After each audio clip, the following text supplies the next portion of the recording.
Today I'm talking about The Little Things on HBO Max. Let's talk about it.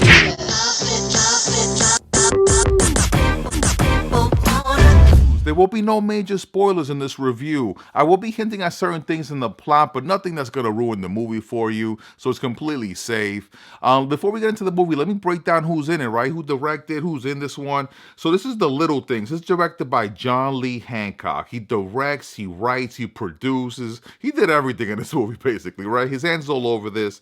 He also directed The Blind Side and The Highwaymen. Those are the movies that I'm familiar with that he did.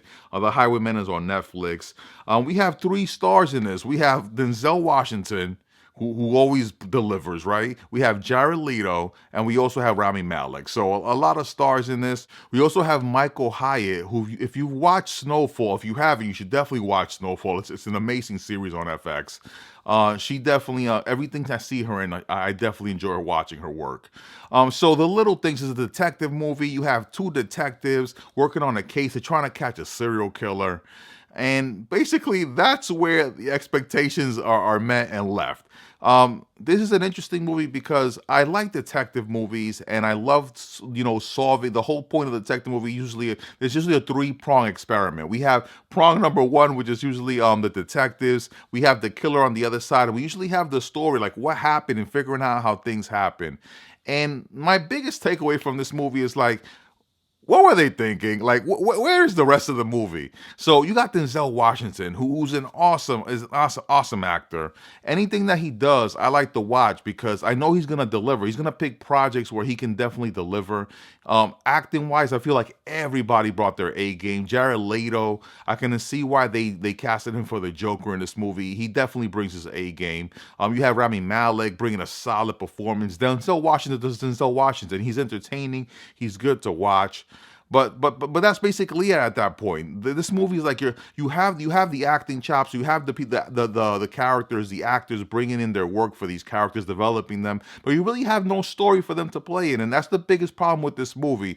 The setup is okay. You go into the setup, like I said, you have two detectives. They're hunting a serial killer. This takes place in the '90s, and besides, like, there's like a billion cars that are box cars all over the place. Besides that, you really can't tell this taking place in the '90s. I found out it was taking place in the '90s after, when I was looking up and doing research for the movie to film this video. I found them. It took place in the '90s. I was like, why are all these vintage cars just driving around? Besides the vintage cars, that's basically it. I didn't feel like they really used the fact that it took place in the '90s as a backdrop and really like splurge and like give us some of those sweet '90s things that we would want to see and kind of like grain the story in it. I didn't feel like it was really based in the '90s. I just felt like it had a lot of vintage cars in the movie, and that's something that it kind of messed with my experience of the movie because I kept thinking like, damn, there's a lot of old cars in this movie. But besides that, I really didn't feel like they really milked it. When they do a movie and it's based in the '80s, you just feel like they really milk it for the '80s, and they really sometimes they try to make up for the lacklusterness of the movie by basing it at a certain time. And I feel like they could have definitely used some of that here because there was really no story. My biggest beef with The Little Things is that doesn't really get anywhere. It doesn't really go anywhere.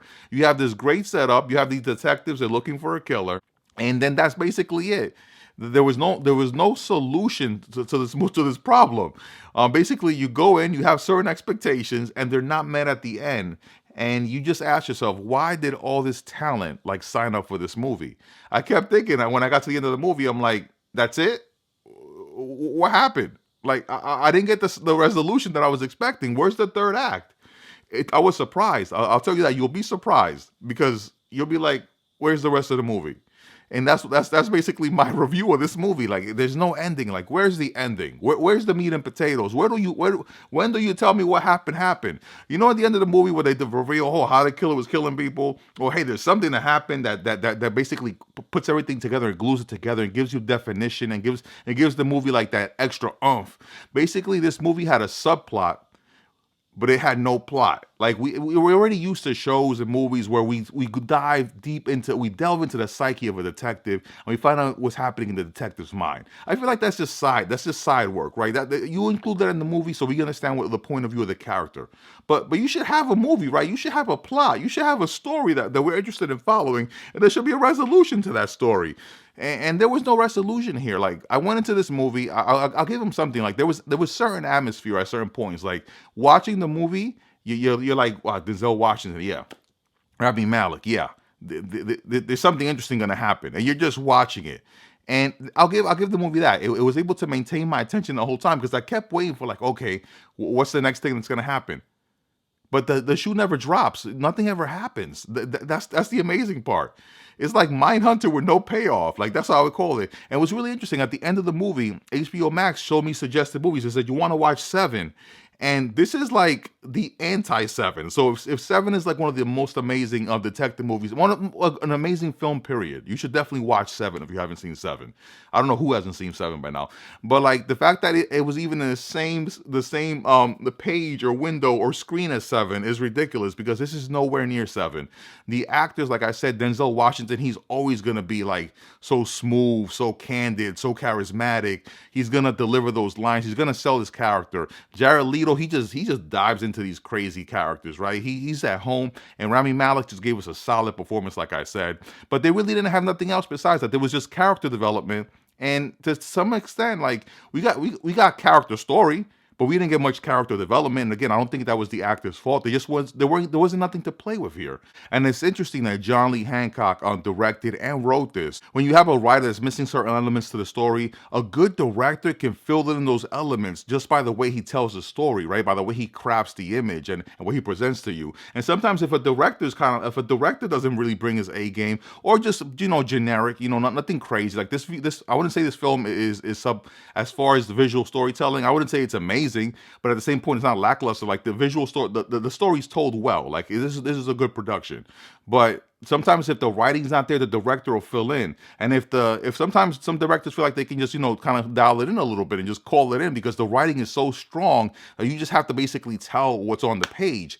In this case, I feel like this would have benefited from a different director or a different writer because what was missing on the story could have been filled in by a different type of different direction in the movie. And there was the direction didn't give anything to the writing, and I feel like it was basically like the director said, "Oh, the writer got it," and the writer's like the director got it. At the end of the day, you, the audience, do not have it.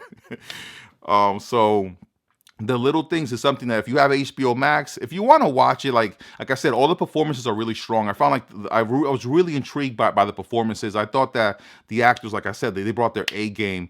But if you're looking for like an interesting story, or you're looking for like to be blown away at the end, like just taper those expectations, okay? If you're gonna go to the theater and brave COVID, I think you're nuts. I would not pay to see this in a theater. I would 100% not, especially not now, not with COVID. Like, even without COVID, I'd be like, you're going to pay for this. But with COVID, like, this is a zero. Do not see this in the movie theaters. But if, like I said, if you have HBO Max, you have a couple of hours, I think it's worth watching because I think it was interesting enough, the characters and the way the actors brought their talent to the screen. I thought that was interesting. But just be aware that there's going to be the payoff is not going to be there at the end, and that the story is not going to be there at the end to hold up what happened. At the end of this movie, you're like, what was that I watched? Where's the rest of the movie? Is there a part two? So that's the little things. That's the review that I got for the little things. So if out of 5 tone shows, I give this one 2.25 tone shows. 2.25 tone shows out of 5 tone shows. That's what I would give it right now. Anyway, guys, this is a tone show. If you watched the movie, put it in the comments. Let me know what you thought of the movie. Mind the spoilers for those people who have not seen the movie. Don't spoil the movie for them. Not like that you would help them anyway. Anyway, guys, this is the Tone Show. As always, Tone Show. Woo!